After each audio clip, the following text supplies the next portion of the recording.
O livro Liberalismo e Sindicato no Brasil é um livro que é um resultado de uma tese de doutorado do professor Luiz Werneck Viana, defendida originalmente na Universidade de São Paulo e que se converte posteriormente em um livro, né? Esse livro ele tem uma importância muito grande, não apenas para a história do trabalho, mas para diversas áreas do conhecimento, né? E basicamente eu acho que as suas principais contribuições elas estão ancoradas em dois eixos principais.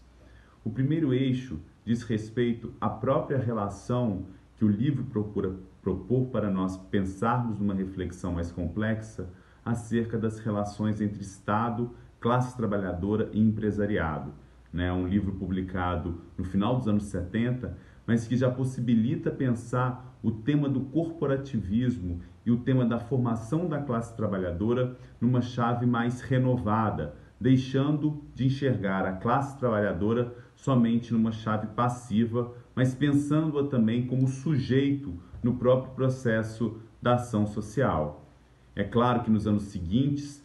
inclusive pela própria dinâmica da historiografia, essa vertente interpretativa ela vai ganhando novos contornos. Mas esse insight teórico, esse insight explicativo já estava de algum modo presente nessa reflexão do liberalismo e sindicato no Brasil.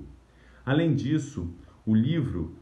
ele se insere em toda uma lógica de produção, dialoga com outros produzidos no final dos anos 70, como, por exemplo, o livro A Revolução Burguesa no Brasil, do Florestan Fernandes, ou a produção de outros autores como Simon Schwartzman, Elisa Reis,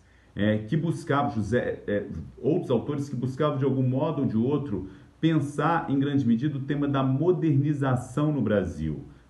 Diferentemente de autores que anteriormente pensavam o processo da Revolução Burguesa no Brasil e do processo de modernização no Brasil,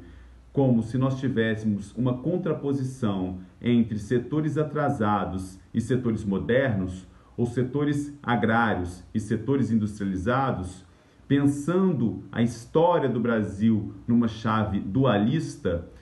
a obra Liberalismo e Sindicato no Brasil, assim como esses trabalhos mencionados anteriormente, problematiza essa lógica dualista. Problematização essa que vai estar também, em grande medida, presente na obra de um Francisco de Oliveira, com uma crítica da razão dualista.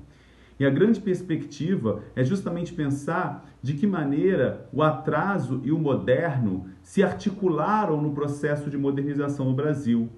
Ou seja, antes de serem pensados em uma perspectiva dicotômica, em uma perspectiva contraposta, nós devemos pensar em grande medida de que maneira que a modernização no Brasil ela esteve em uma perspectiva contraposta. Nós devemos pensar em grande medida de que maneira que a modernização no Brasil ela esteve ancorada em grande medida numa articulação entre atraso e moderno, com implicações óbvias no nosso processo da construção de cidadania. Então, acho que esse livro ele tem um papel enorme, nesse sentido, por nos possibilitar uma visão mais complexa e renovada sobre a classe trabalhadora e sua relação com o Estado e com o empresariado, e também por nos permitir lançar novos olhares sobre a modernização conservadora. E, particularmente, na minha trajetória, esse livro teve um papel enorme por possibilitar esses insights reflexivos.